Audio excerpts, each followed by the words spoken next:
This one is called The Bitch Slap You Need to Get Started, 3 Levers Part 2.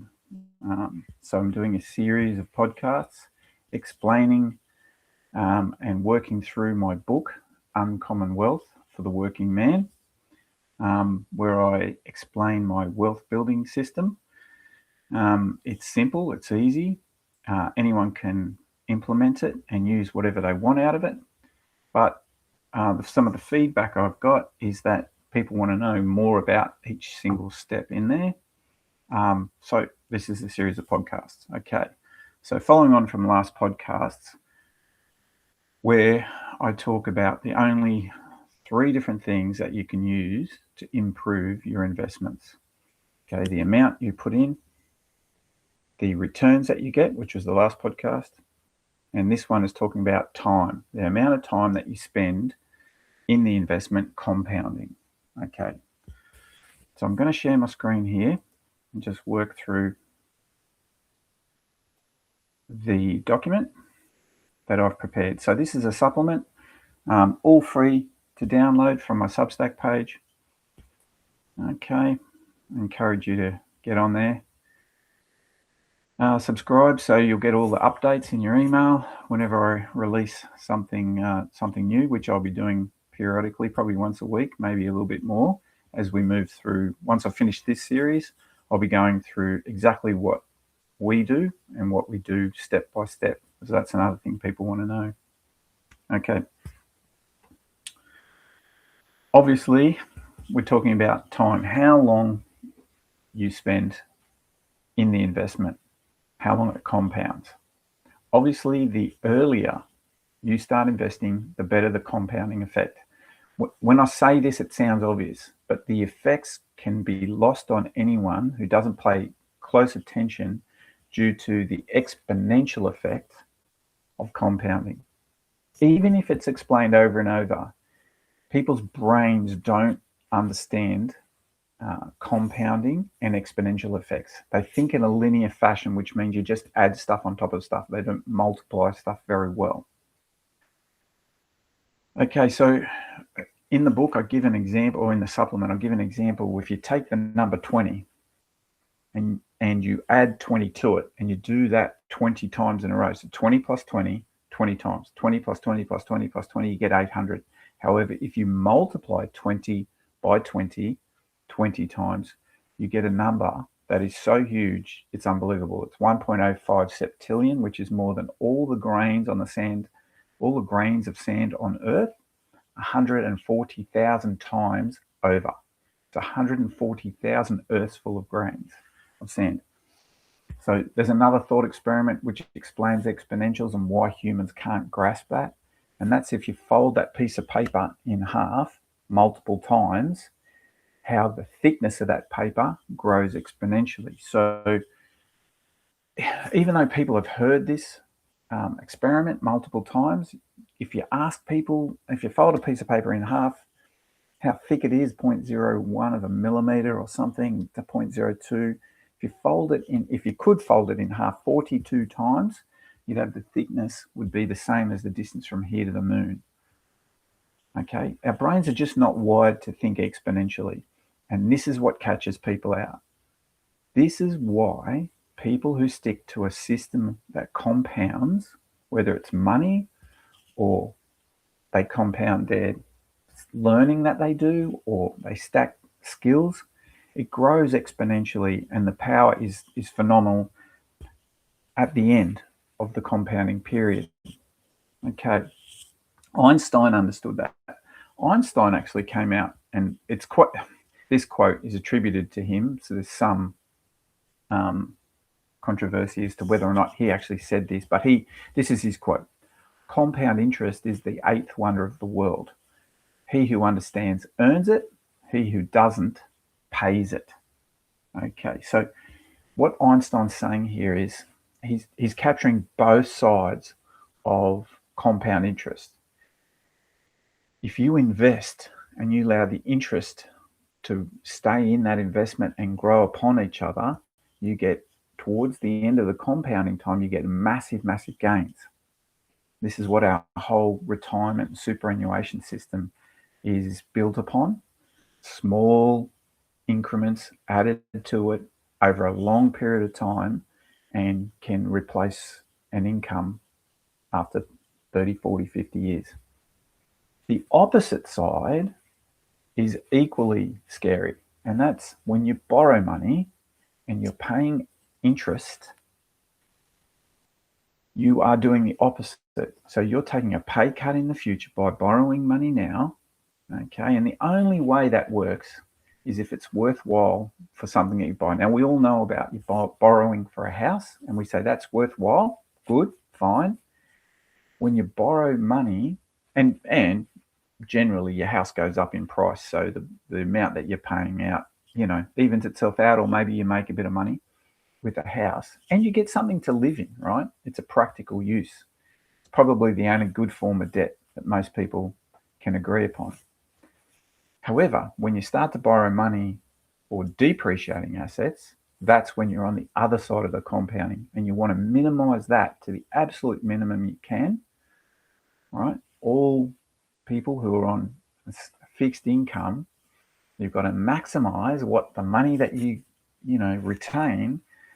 And by borrowing money for cars and credit cards and God knows whatever else for a depreciating item, you're really working against your natural forces of growing money.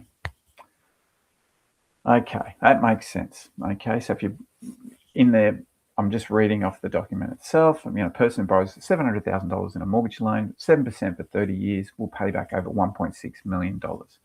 Hopefully the house is worth more than that then, and you can make the argument that that's a worthwhile investment. I think so, and I think most people would agree.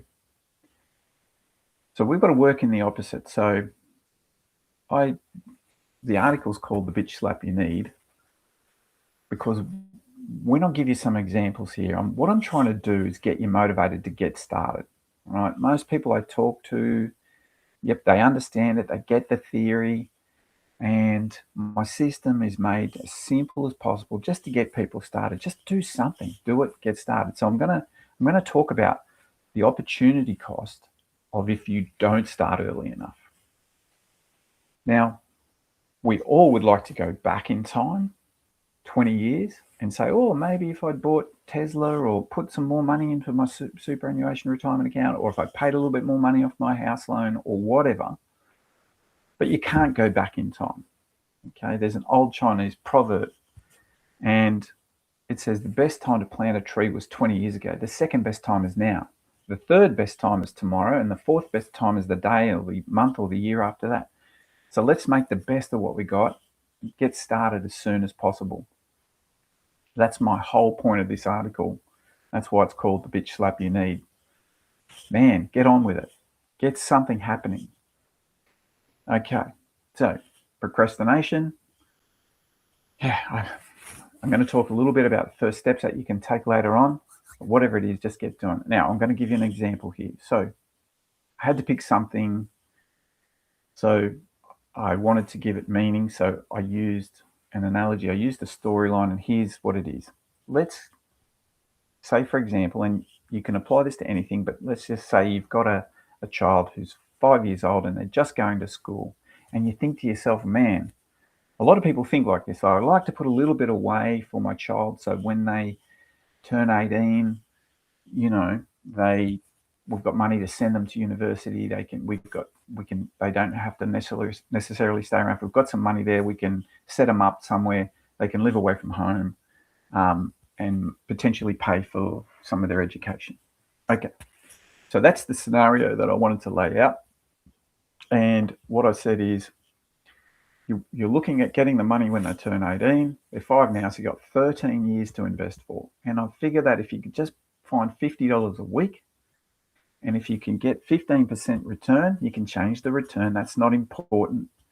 I think you can get 15% return if you do a little bit of smart investing, but you can put it 10, you can put it 20, do whatever you want. That's not the important thing. The important thing is you've got 13 years to invest with, and you'll see there that after 13 years, it compounds to about $100,000, give or take 104, it says on there, with some variations. Okay. However, if someone waits till the child, it's like, I can't find $50 a week. I'm not going to do the work with the system to figure out where to get $50 a week from. But they delay that and they wait till the child's 10 years old. So now you've only got 8 years till year 18 to compound that interest. Okay, so someone starts when the child is 5 and another person waits till they're 10 and they want money at year 18 when the kid turns 18. All right, that only compounds to about $39,000. So you're missing $65,000 of gains for a small investment at the beginning. All right, so every year you delay trying to figure out where to find $50 a week, you're going to lose a dramatic amount at the other end of the investment. This is why it's important to get started as soon as possible. Go ugly early, get in there, get something down, pick some investment, set up the system and get on with it. I can't tell you, I work with people who procrastinate and put it off, and I'm just like, man, every year you procrastinate, you don't. So in this example, let's talk about it here. I've got the table for the investment. And what it talks about, it shows here in the table. And now I just use a compound interest calculator. There's dozens of them, hundreds of them on the internet. My favorite, I've got the link in there.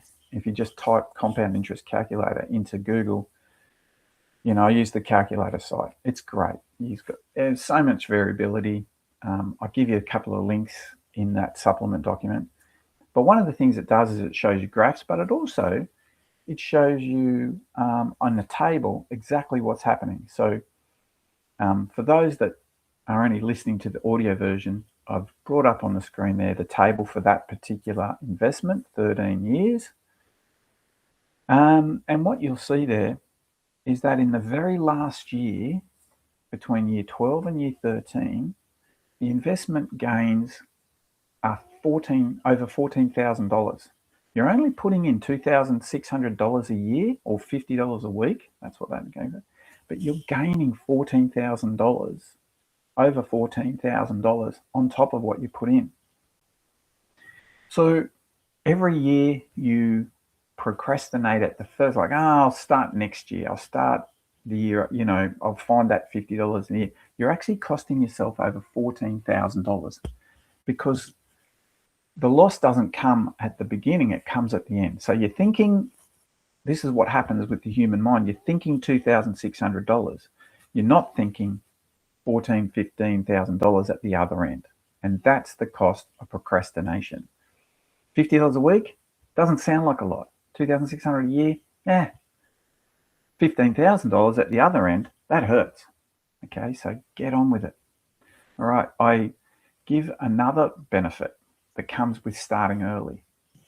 So let's go back to the child is 5 years old. You start investing $50 a week. Then after 5 years,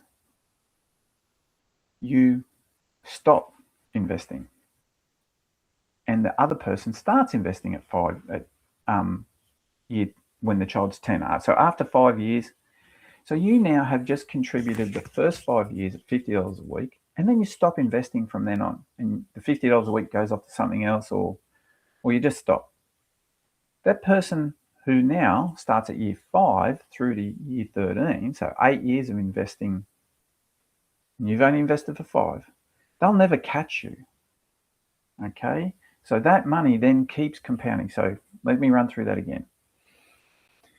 You invest from when the child's 5 to when the child's 10, and then you stop putting any money into the investment and just let the compound interest gather on that amount.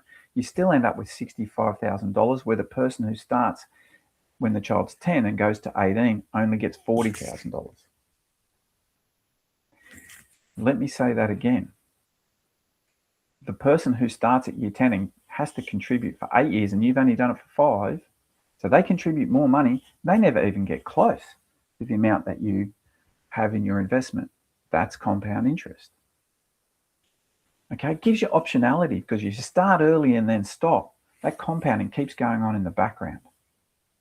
Super powerful stuff. Super powerful. The second person will never catch up to you. Right. So the key takeaways. The earlier starter, who started at year 5, when the child was 5, invested $7,800 less cash than the person who started in year 10, but walked away with nearly $25,000 more wealth because the money had 5 more years to compound. By year 5, the early starter's principal had generated enough momentum to outproduce the weekly contributions of the late starter. They'll never catch up. Even if they put $50 a week in forever, they'll never catch up.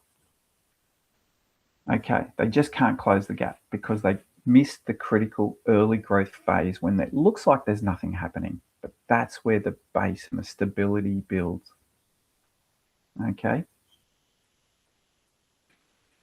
Right, I'm scrolling through there. I come across a little section here that I wrote called Go Ugly Early. And this is to encourage people to just get started. Use the system that I talk about. Remember, systems are just a series or a set of steps or habits that people do. And that's what allows us to get a lot of work done in our lives without having to think too hard. You rely on systems everywhere. You think about an operating system like Windows, you can put it on an Acer computer, you can put it on a Dell computer. One person uses it for, writing emails, another uses it for checking the weather. That system allows stuff to get done without you having to think about it.